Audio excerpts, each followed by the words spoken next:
I do like the background music, I have to say. You know, it's like quiet, and then everyone is staring at each other.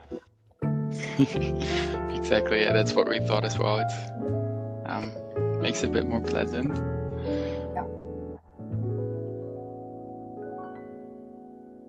Yeah, like I really hope that now, you know, it's getting summertime and people are still available at lunchtime to watch webinars and the lesson like today. I really Yes. hope so. Let's see. It's a bit risky now.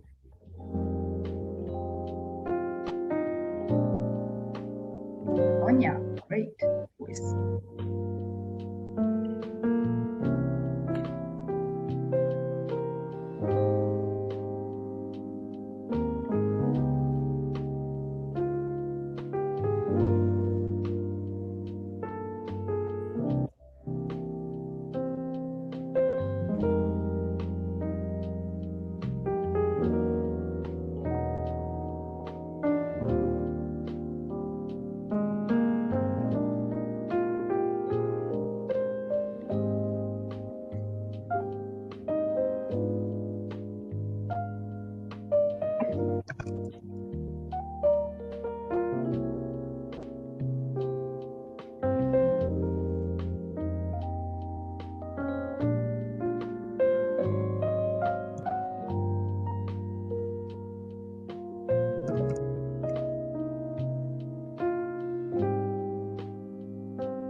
Okay.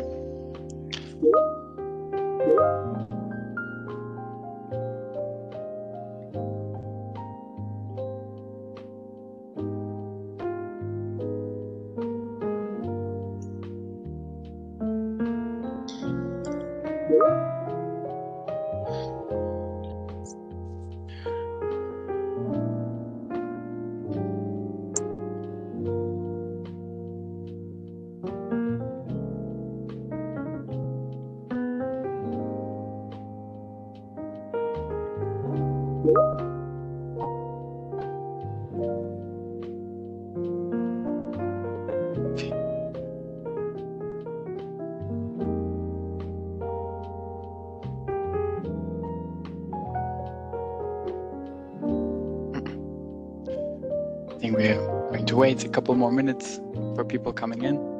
Please, yeah, feel free to share from which country you're joining us from. And 3 to 5 more minutes should be good.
right, I see more and more people coming in. I'm now going to share the slides of our agenda today.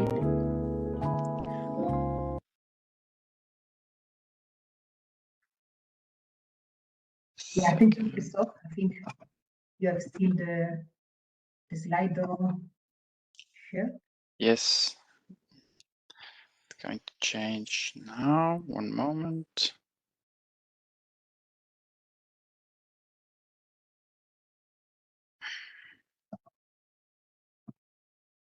There you go.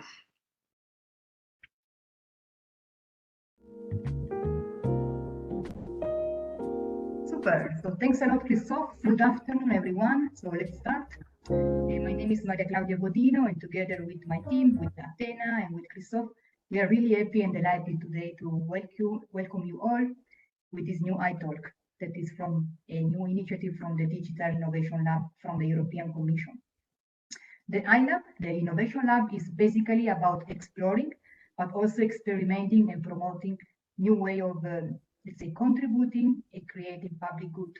The main goal is to create collective knowledge for the public sectors and also for public servants. We are all here to learn and to improve what we are doing in our daily job. We are pretty young, and this is our first public event where we open the door not just to people inside the institution, but also to academia, to private sector, GovTechs, startups, and also curious citizens. We are really looking for new synergies. We are looking for new partnership and cooperation with existing running innovation lab around the world. And also we are looking for sharing some new event in the future with academia and civil society. Please feel free to get in touch with us and to share your input or to share also your proposition and ideas. You know probably that the European Commission has declared this year the European Years of Skills. And with this series of iTalks, we really aim to understand how the different stakeholders are trying to address the lack of data skills. And this is why we are looking at concrete use cases, and also our speakers are sharing with us concrete example and initiative in order to challenge and also in order to improve the way we are trying to share knowledge on this specific topic inside institutions. Today, I'm really honored to sit down with Stefaan Verhulst from the GovLab to discuss about the role of data stewards in data literacy in general and specifically in the public sector. Then next week, next Fridays, so this week, we are going to have David Eves, that is an associate professor from the USL, from the Institute for Innovation and Public Purpose from London, and also co-founder of the initiative Teaching Public Service in the Digital Age. Basically, this initiative is also another really interesting project because they are trying to bring in together different specialists and also different experts from around the world in order to co-design a curriculum to teach digital competencies for future public leaders. So please feel free to join this Friday at, I think, at 1:30. Thanks a lot again, Stefaan, for your time and for your contribution. And thanks, Athena and Christoph, for your support in the organization of these iTalks. Athena, the floor is yours, and enjoy this talk. Thanks again. Thank you very much, Maria Claudia, for this introduction. So as you announce him, I'm happy now to ask our speaker of the day to share his screen and start his presentation. You may already know him or have seen him on social media, but we're very happy today to have with us Dr. Stefaan Verhulst, who, as Maria Claudia mentioned, is the co-founder and Chief Research Development Officer and Director of the GovLab Data Program. He's also the co-founder of the Data Tank in Brussels, and we're very happy to have him with us today to talk about the role of data stewards in data literacy initiatives. Stefaan, the floor is yours. Thank you. Great. Can you hear me? Very All well. right, so great, because I'm never sure whether I'm unmuted or not. Thanks so much for this kind introduction, and thanks so much for having me here. I'm delighted to be with you all during your lunchtime, focusing on data stewardship. And as already was mentioned, I am the co-founder of the GovLab. which is an action research center. We are based here in New York, but we have a global footprint. Also, we do a lot of work within the European context as well. But more recently, I also created something called the Data Tank, which specifically focuses on how do we unlock data for public interest objectives.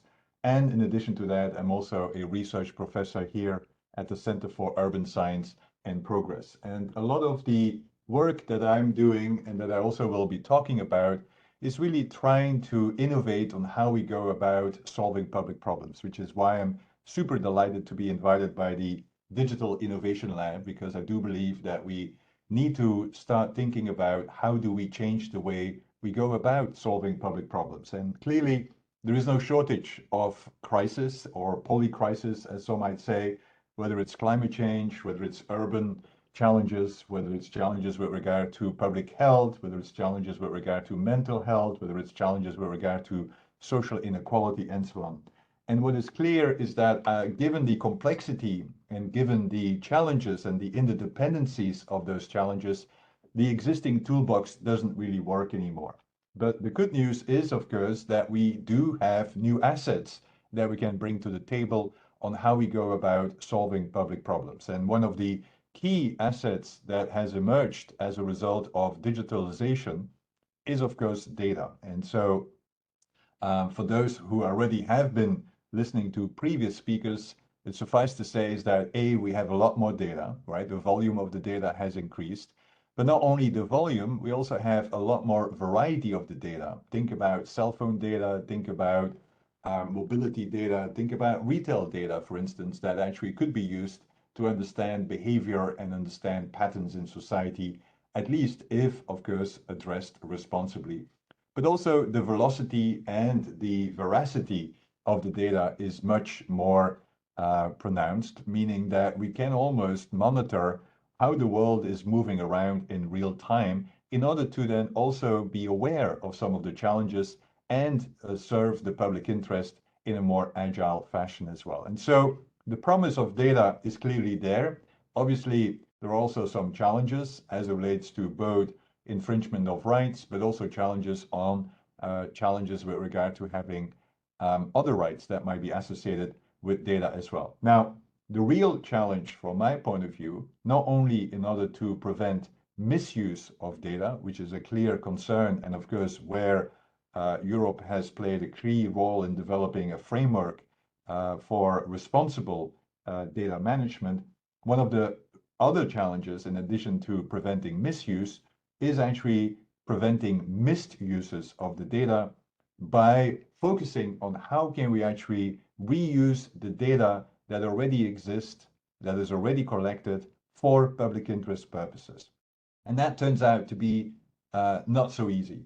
And we do, in the current environment, we do have an increased asymmetry or increased divide between those that need data, including those in the public sector that actually have a mission that requires more granular data in order to make decisions or to design public services, and those that have data and could share that data if, of course, there would be a way to do so in a responsible way or a way to do so in a way that is fair as well. And so one of the key challenges and as a result, key skill sets that is needed in today's society, in addition to, of course, data analytics, is actually the skill set to bridge the data asymmetry that we have in today's society between the demand and the supply. The fact that we have a lot of data, but as a society, we have not managed to unlock that data for public interest purposes is obviously a key social concern, but also a challenge that actually requires a new skill set. And so what we have focused on at the GovLab and at the Data Tank is how to match demand and supply in a more systematic, sustainable, and responsible way. And obviously, there are technical solutions to that. And of course, within Europe, there's a lot of focus on data spaces. But from my point of view, it's not only technical solutions that you need to have. You don't need only a technical infrastructure to make sure, for instance, that you can start reusing data for social good, so as the examples that I share here. But what we also need is actually a new human infrastructure. that would allow for data that is already collected to be unlocked for public interest purposes. And so what I will talk about today is this kind of reimagined, as we call it, data stewardship that really focuses on bridging the divide between the demand and the supply of data in a more systematic, sustainable, and responsible way. And I think data stewards have a key role to play in order to actually make sure that if we want to use data, that we have access to data in a responsible way. And that's where data stewardship comes in. And so before I go into spelling out some of the skill sets, and as Maria was said, this is the year of the skills within the European context, so it's important to also understand what are the kinds of skills and competencies that are required to actually be a data steward or have a function that aligns with data stewardship. Let's do a brief thought experiment on what are all the elements that comes into play when you, as a public servant, wants to have access to, for instance, private sector data or data that even resides in other public sector agencies as well. And so imagine that you have two personas. On the one hand, you have, anyway, the supply side that seeks to have access to the data because they need to understand the situation better, they need to understand the problem better, or they need to understand the root causes of the problem, or they need to start predicting what might actually emerge in the future so that you can anticipate the services that might be needed or the policies that might be required. Or in general, you need to become smarter about the public problem at hand. So all the reasons why you need actually data. And then on the other hand, you have the supply side of data, and that could be another public sector organization. It could be, of course, industry, where the majority of the data these days actually resides, or it could be, of course, civil society or research, academia as well, that obviously has a lot of data as well. And so the current situation that we are in is that we have a demand side and we have a supply side. And imagine that you need to try to have access to the supply side in order to make decisions or in order to become smarter, as I mentioned at the beginning. And so what are the elements that comes into play? And so the first element that comes into play, where of course there are some data steward skills that are required and a certain level of data literacy, is that, well, the demand side has to be able to formulate the demand. And that turns out to be quite a challenge quite often, is that in the work that we have been doing, and we work a lot with the demand side for data, turns out that quite often it's very hard to formulate a problem that matters for which one needs data. So you need a skill set of actually problem definition, because you cannot just knock on the door of the data supplier and say, I need data, without actually having a use case in mind that is well developed and that obviously has a particular kind of question that data can answer. So the first kind of skill set is really what we call question science. And it turns out that that quite often is the first lacking skill set when it comes to data literacy. How do you formulate a question that then can be answered by data, or can be answered by data that for which you need access to as well? Then you need to understand what is the minimum viable data that you need to answer that question, and to really be imaginative and innovative in thinking about what are the kinds of data sets that actually I can have access to in order to answer my question, so that we not always end up by a new recommendation to develop a survey to collect more data. There's actually tons of data out there that could probably already answer your question. And then obviously you need to understand, if I have an answer, who actually will need to act upon the answer, who needs to be in the known. So how do I understand the decision ecosystem for which I need data as well? And that's just the demand side. If you go to the supply side, where you also need data stewardship, because I think the key message that I want to leave behind is that it's not just data stewardship for those that need data, it's also data stewardship for those that have data. And some of the skill sets are actually similar.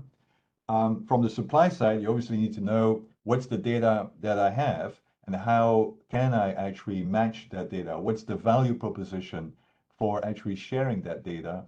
and what's the quality and the interoperability of the data. So you need to really be able to do a data audit in order to understand what is the data that is out there, how do I describe the data, what's the metadata that I need to add, and more importantly, try to understand what is actually the business case for even responding to the demand side. Because if you don't have a kind of incentive besides being mandated to open up your data, this will probably not become sustainable. So the first kind of skill set and the first kind of area that where we see a gap quite often in the existing skill set is actually to formulate the question or to formulate the supply in a meaningful way. All right, once you have kind of a question and you know that there is data out there, then obviously you also need to, from the demand side, be able to understand what's the quality I need for the data, right? Do I need geolocation data? Do I need a time bound data? Is there bias in the data that I need to take into account when I start using the data? What's the reputation of the data holder? You need to be able to do due diligence because there might be risks involved in actually having access to data that might ultimately create liabilities. What's the data? Was the data acquired through appropriate and ethical means, right? So you need to understand whether there was actually consent, for instance, when there was personally identifiable information, and what may happen following a breach, who may be harmed. And then from the supply side, questions here, is it actually legal, right? We need to understand the legal environment in which you operate to provide access to the data. How will the insights be used? Will this be potentially harmful? Is our data sensitive? How do I do data tagging? So I know what is sensitive, what is less sensitive, in order to understand when people request data, I can say this can only be made available under those conditions so that we have an understanding of access provisions as well.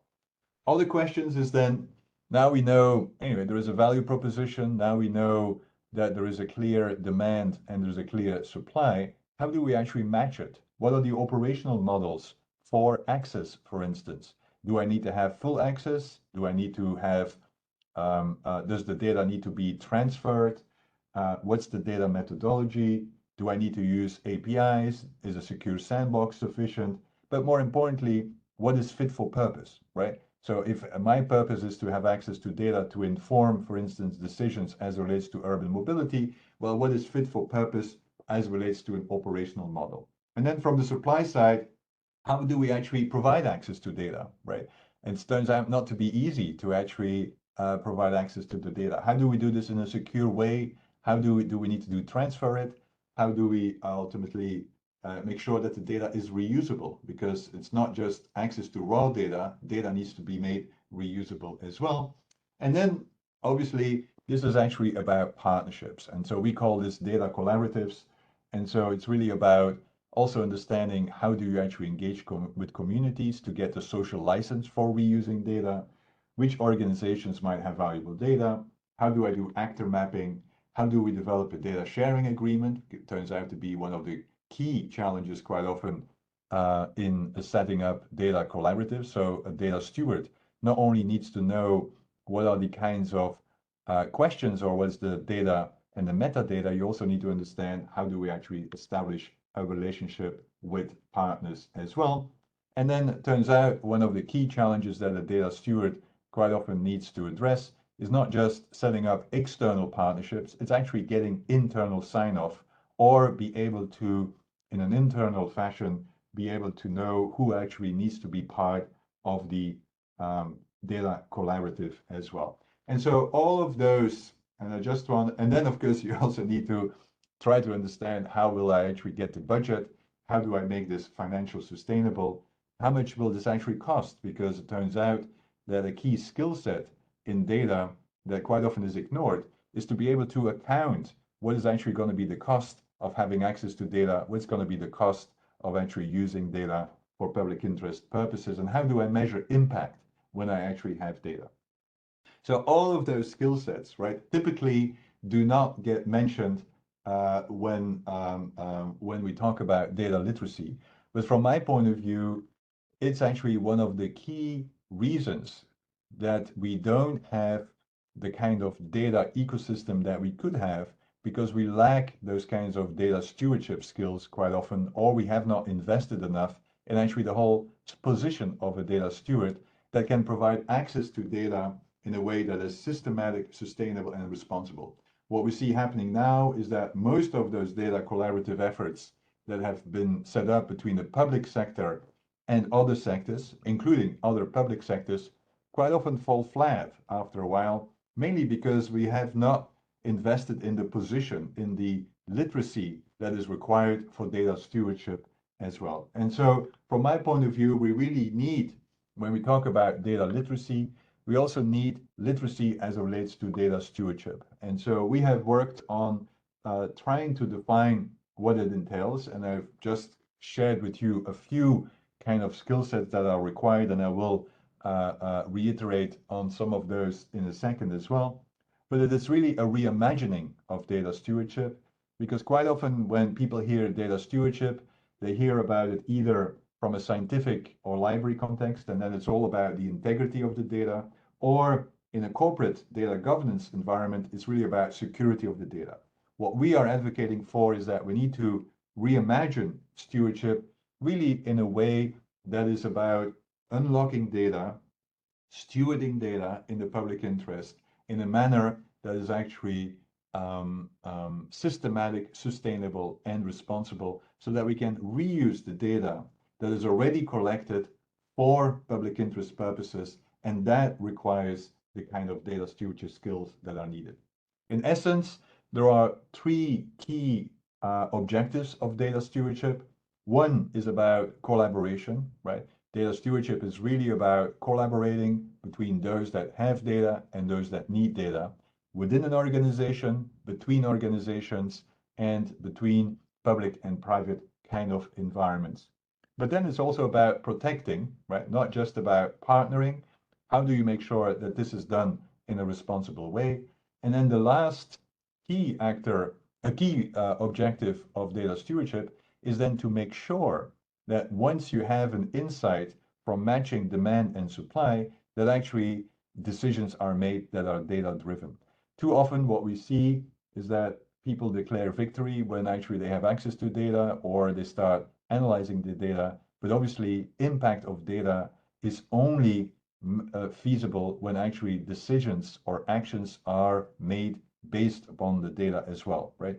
Data is not just about insights, it's about how do we get better, how do we innovate in how we go about solving public problems, and that requires action based upon the data as well. And data stewards have a role to play to make sure that this is translated as well. So I already mentioned a few of those. So basically there are 5 core functions of a data steward that we are working on. One is, again, this data audit, assessment, and governance. So it's around how do you formulate a question for which you need data, or how do you facilitate a process internally so that you know what are the questions that actually would make a difference vis-a-vis the mission of your agency. It's about identifying the minimum viable data that is needed. It's about identifying and documenting data assets, and then ultimately understanding what is fit for purpose. But it's also about stewarding relationships, right? The first one was about stewarding data assets in the public interest, but data stewardship is also about stewarding relationships, because turns out indeed most of the data you need quite often resides elsewhere. And so you need to start thinking about how do we actually establish partnerships for data to become an asset for innovation. And that also requires partnering or setting up a community engagement so that you get the social license. Then it's about stewarding internal resources, expertise, and authorities so that you actually know how to get the sign-off, especially from the supply side. It turns out that quite often, if you want to knock on the door of organizations to receive their or to have access to the data, first of all, quite often there is no one that really has a mandate to speak to you. But more importantly, it's very hard to understand who actually signs off on data. And so data stewardship fills that gap and really provides for less transaction costs when it comes to actually providing access to data.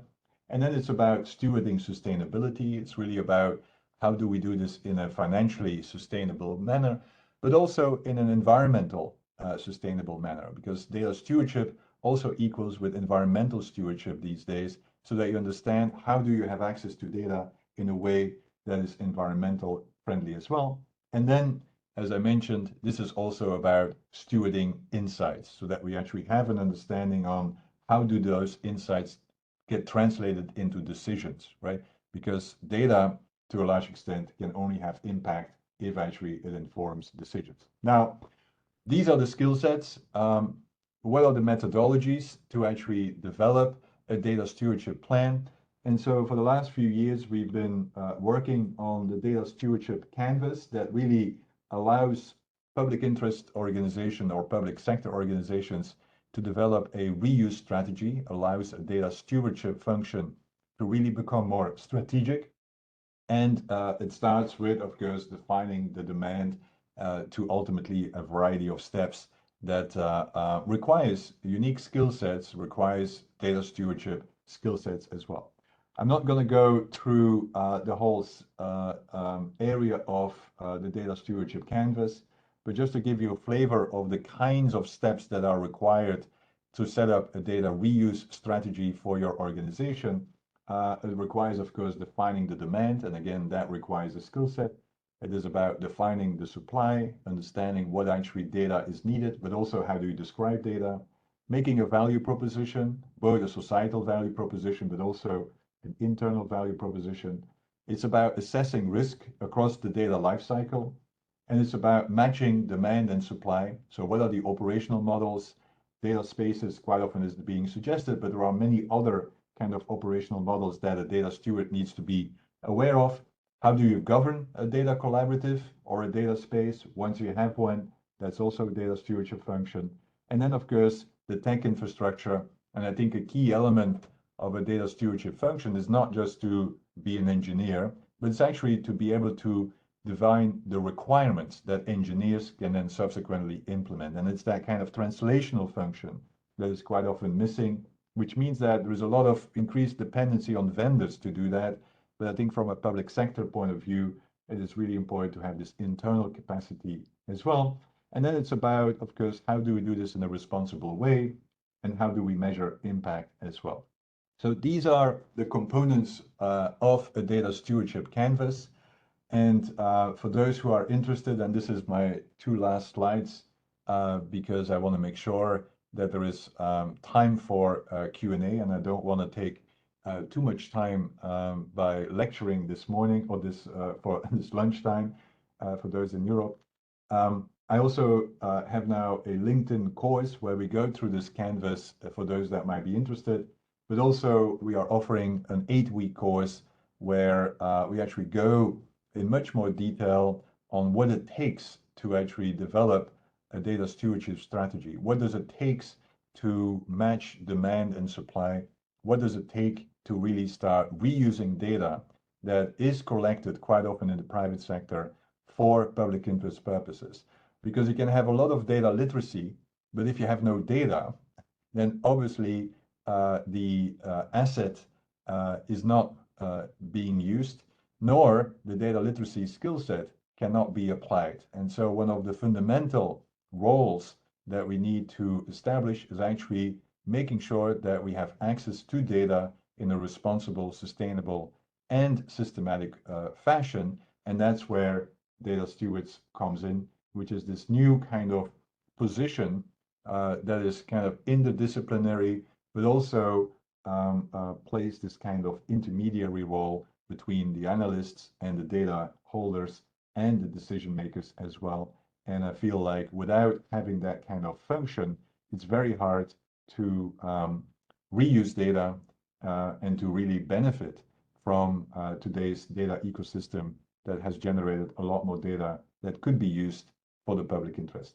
So I'm gonna stop here and see whether there are any questions. Again, I was sensitive to the time, so I've raced through those slides in a way that hopefully was still useful, but I didn't want to end up in a situation where there was no time for Q&A. So over to you. Thank you so much, Stefan. It was a great presentation to talk about this very important aspect, data stewardship. So when it comes to data-driven decision making, it's very important that you went into detail into that.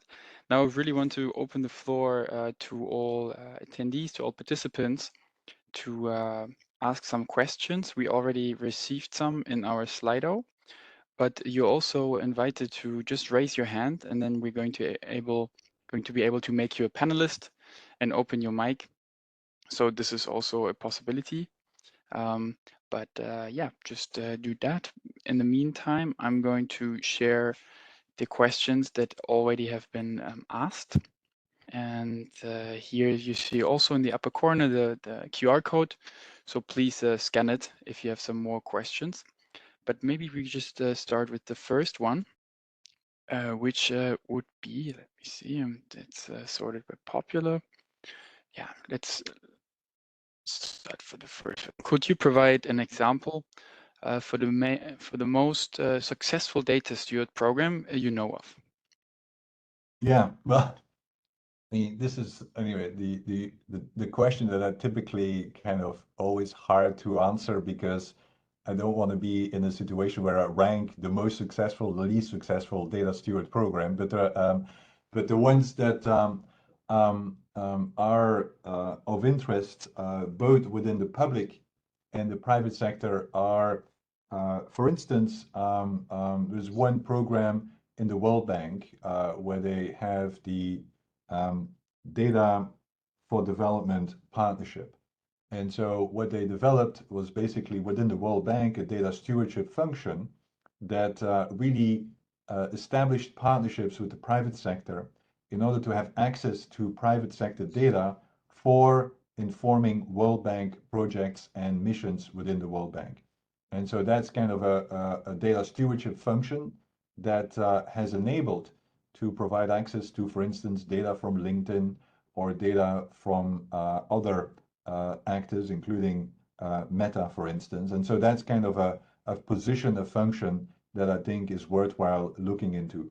Now, from the private sector side, there are a lot of data stewardship initiatives that have emerged, whether this is, for instance, during the time of COVID-19, where, of course, Europe started to have a partnership with telecom operators, and then we saw that within a few telecom operators, we saw the emergence of that data stewardship function, for instance, within Telefonica, but elsewhere as well. But also, anyway, if you go to LinkedIn, there's now a data for good kind of office that fulfills those data stewardship functions, right? It basically tries to understand what is the question from the public sector, how do we translate that into kind of a data request, and then understanding whether their data can be matched in a way that is responsible as well. We see also a lot of data stewardship initiatives at the local level, meaning cities are starting to invest in data stewardship functions in order to have access to private sector data or other public sector data to manage the city as well. And so here, for instance, in New York, we also set up a data stewardship function, but anyway, across Europe, and our Data Stewardship Academy has a lot of participants from Europe. We see that that also is emerging. For instance, in France, in Rennes, there is a data stewardship function that has emerged as well, and so on and so on. So this is definitely, anyway, it's kind of hard because it's an emerging position, and it is, and we see it rapidly emerging. And more importantly, we see it in different areas. And so, for instance, one area where we have seen a lot of that kind of data stewardship creation is actually also in the statistical offices, right? So many statistical offices are now investing in a data stewardship position because, anyway, in order to improve statistics or expand statistics, it's going to be important to not just rely on surveys, which, anyway, still are kind of crucially important, such as population surveys, but also on non-traditional data, and that's where a data stewardship function comes into play. I hope that provides some kind of an answer. Yeah, I think so. It's very extensive, very good. The next one would be about the measurement. So what would you say? Could you elaborate a bit on how to measure impact and which dimensions can we use? Can you share some concrete examples on that maybe as well? Yeah, meaning, and I'm happy to put in the slide. So I have like 2 books about the impact of opening data. So I can anyway point you to that as well. And obviously this anyway, as in every impact measurement environment, um, it determines anyway, it depends on what are your indicators, what's the output you're going to measure, and how is that then related with the input, in this case, access to data sources that you might not have, right? But I think it is important to realize that impact in the data space is a 2-step process, right? So you go from data to insight, and then you go from insight to action, right? And so I think the from data to insight is how you measure output, right? So that you can actually say, well, now we have insight that we didn't have before. So that's the first kind of impact that you can start measuring, and says we actually now have a better understanding of the situation. But then you also still have to measure, has this been translated into action? And that's, from my point of view, where the real impact comes into play. Now, the impact, whether it translates to action and whether that action improves the problem, depends on then having a good problem definition, right? Which again goes back to everything we start at the Data Stewards Academy, always start with, do you have a good problem definition for which you need data? If you have that, then you also will know whether access to data has made a difference vis-a-vis your problem definition. And that's ultimately how you go about measuring impact as well, right? So that you know, this is the problem, right? This is the question that will help me solve the problem if then people act upon that question. And so you can start measuring, if I have access to data, do I have an answer to the question? And does the question, right, then inform actions that can improve the problem as well? So yeah, so that's kind of a, and again, impact assessment is, of course, anyway, not the most easy thing to do, but at the same time, I've been advocating that in the data space, we need a lot more impact assessments, because quite often we assume that data will be fine, or any access to data will generate impact. And I think we need to become smarter about actually under what conditions and for what purposes. And that's where, anyway, I've said we need more data about data to make data use actually data driven. And that's where indeed we need more impact measurement. Yeah, thank you very much for responding to that as well. And one, I think you already kind of responded to. Do you know if some public organization already implemented the data stewardship? So you were in their data governance, you were mentioning that they're investing more in roles. Yeah, so there are a few, meaning again, public organization is kind of a broad term, right? So there are different types of public organizations, as I said, meaning in statistical agencies, they are investing a lot in data stewardship role, whether it's at level in Europe, at the level of Eurostat. For those, anyway, you might have seen that last year there was a report that was released by the high-level expert group to the European Commission on access to private sector data for statistical purposes. And data stewardship was a key recommendation, which now is being acted upon as well.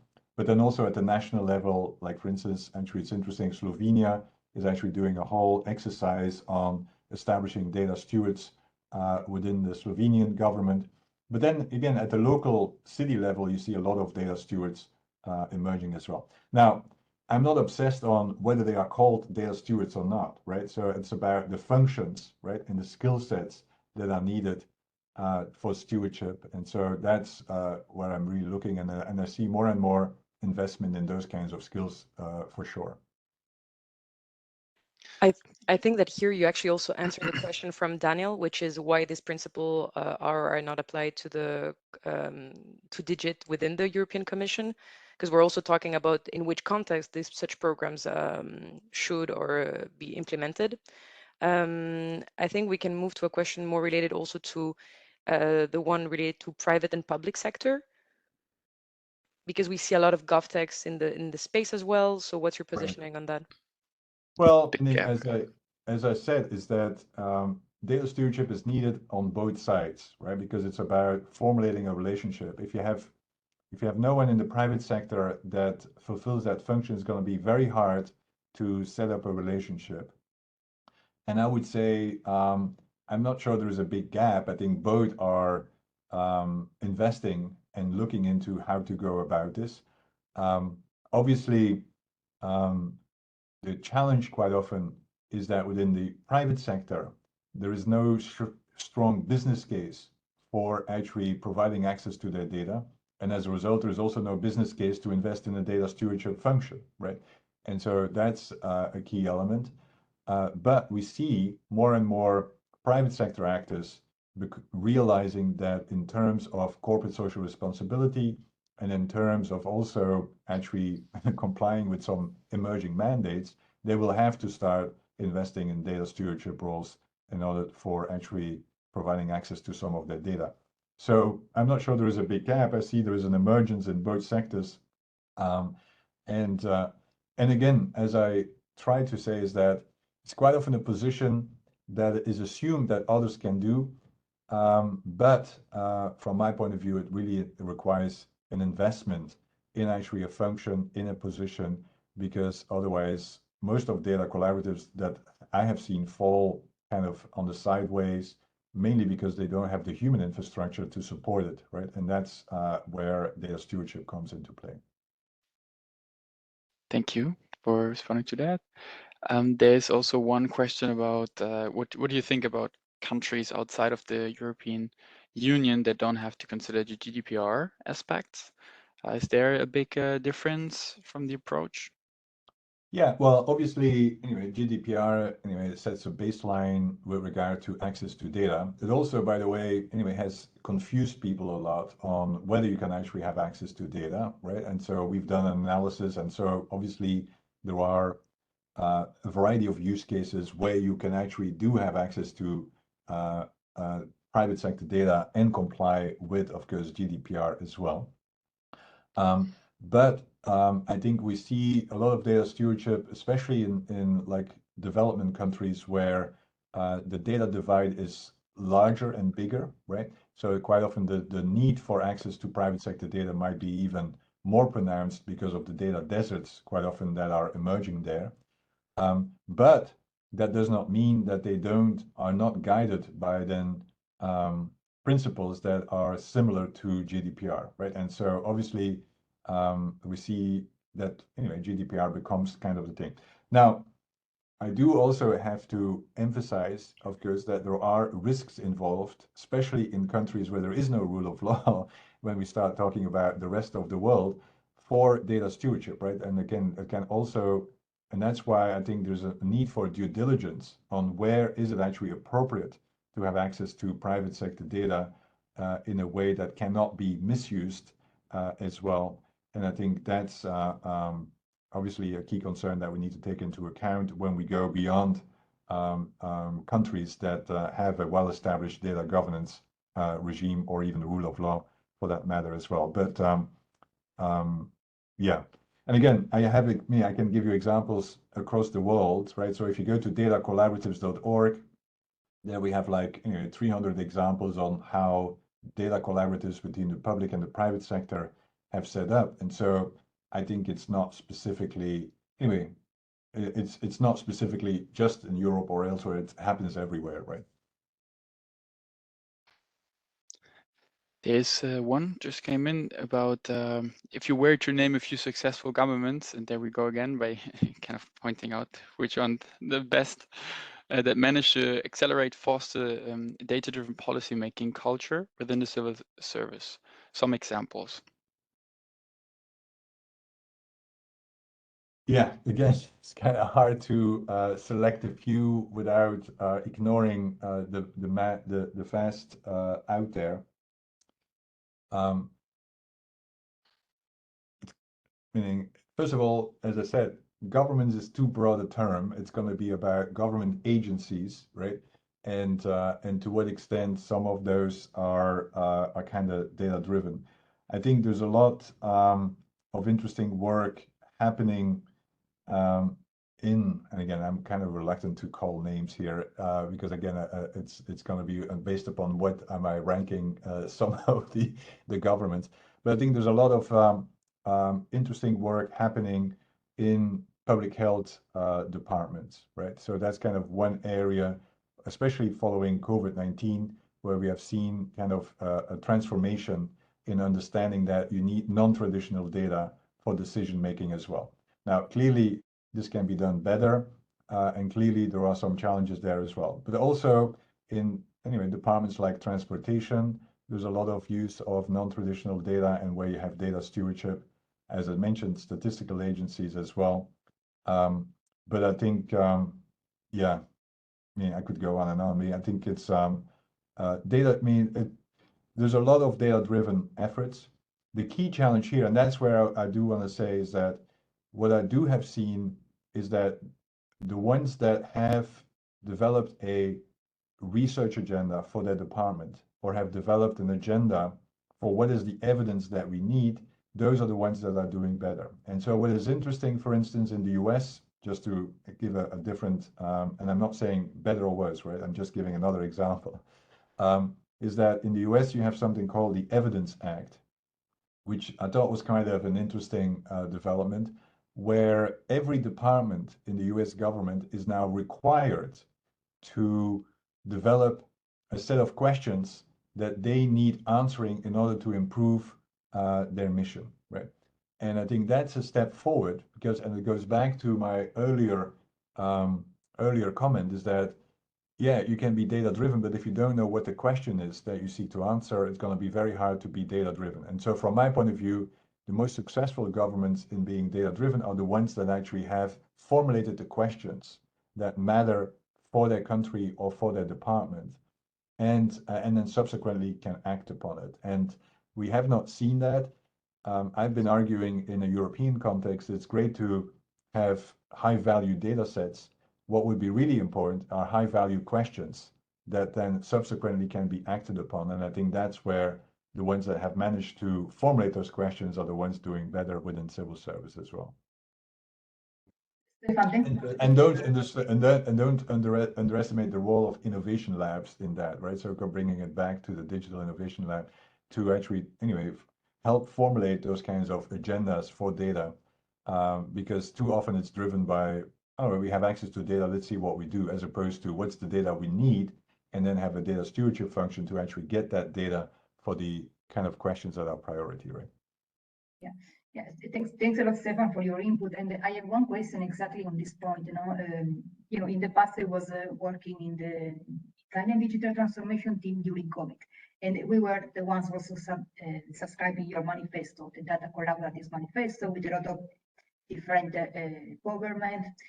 And at the time, basically, our request from the Prime Minister cabinet, so quite high priority, was for public companies, private public partnership companies, and also for public administration to gather and to share with us a lot of data.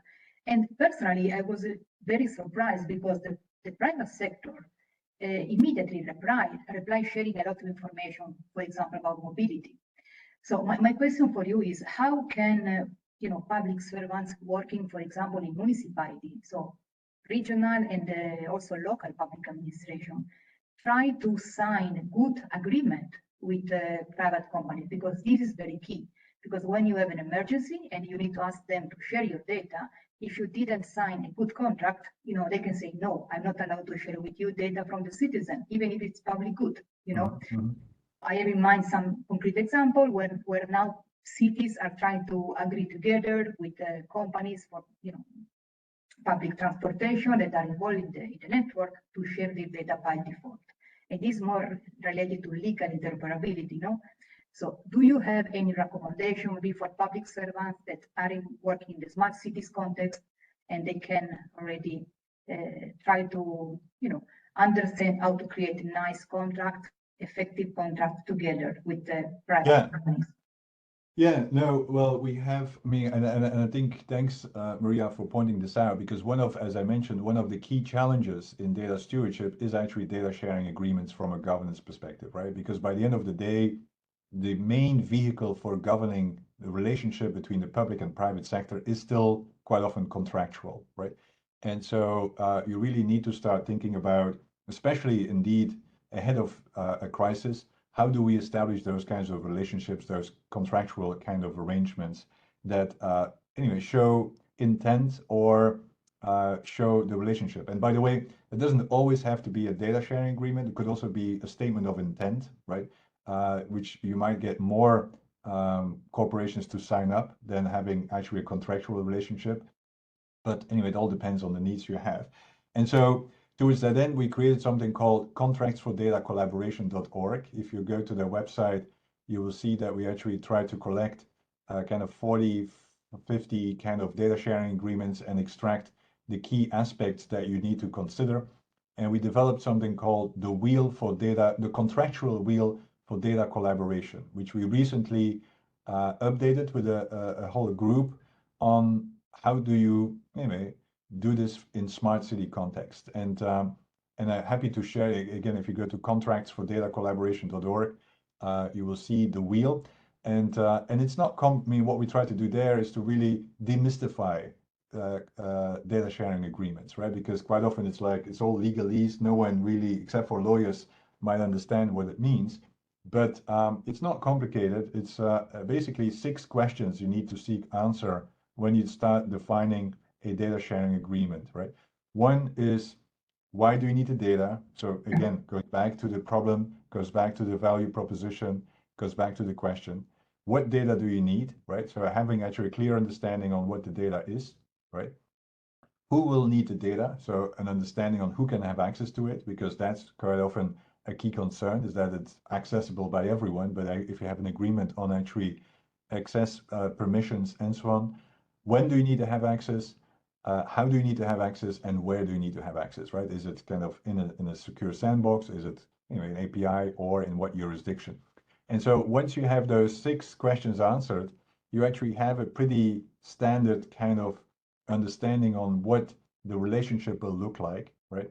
And that can be codified, or it can be, anyway, as said, translated into some kind of a statement of intent as well. Now, here's the key element, Maria, is that it's also important in any data sharing agreement to actually define who will be your point of contact, right?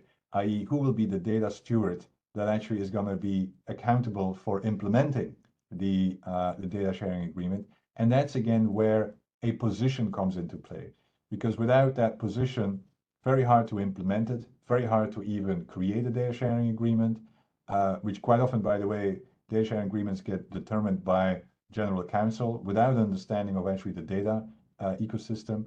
So you do need to have that data stewardship function as well. So my recommendation quite often is not just to create contracts, but actually as a city, you create a network or a council of data stewards, so that you actually have points of contact when, and that was the key element during COVID, right? No one knew who to contact, right? I mean, it's like, anyway, we got inundated by requests. We need access to data from organization X. Who do we speak to? And most of the time I had to say, good luck finding out, right? Because there was no data steward function. And so that's really what I would recommend to complement the data sharing agreement ecosystem, is to actually set up councils or networks of data stewards. So when things happen, you actually know someone to contact, and you have a kind of an existing relationship.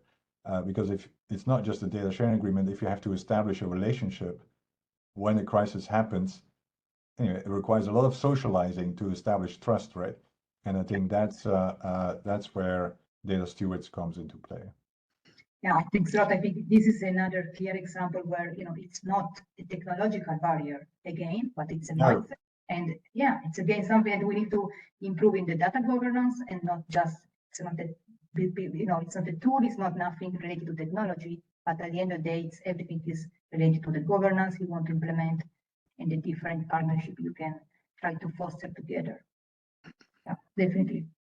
Yeah, governance, and as I said, it's the human infrastructure that is required to actually facilitate access, right? And that's governance, but it's also an understanding of data. You don't have to be, anyway, PhD in data science to be a data steward, but you do need to, anyway, understand what data can and cannot do. And I think it's those kinds of functions that really are like the connector functions that are missing so quite often in the current environment, because quite often data scientists are required to also be data stewards. and it's not their, anyway, it's not their skill set, right? Yeah. So that's what I mean. Yeah, looking at the clock, we're arriving at the end pretty much. I want to thank Stefan again for you to be so generous with your time. I will share again the QR codes if you want to be in touch with us. You can just scan them and register for our next iTalk sessions, as well as leave us some feedback, or if you want to collaborate as well, this is going to be possible. Just leave your information there. Yes, please don't Athena, forget that on yeah. Friday we have the next iTalk with David Eves. This week is the week of academics, I feel.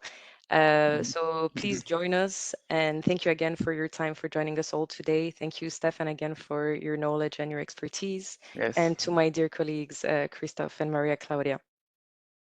Thanks. Thank you. Take care. Bye-bye. Bye-bye. Take care. Bye-bye.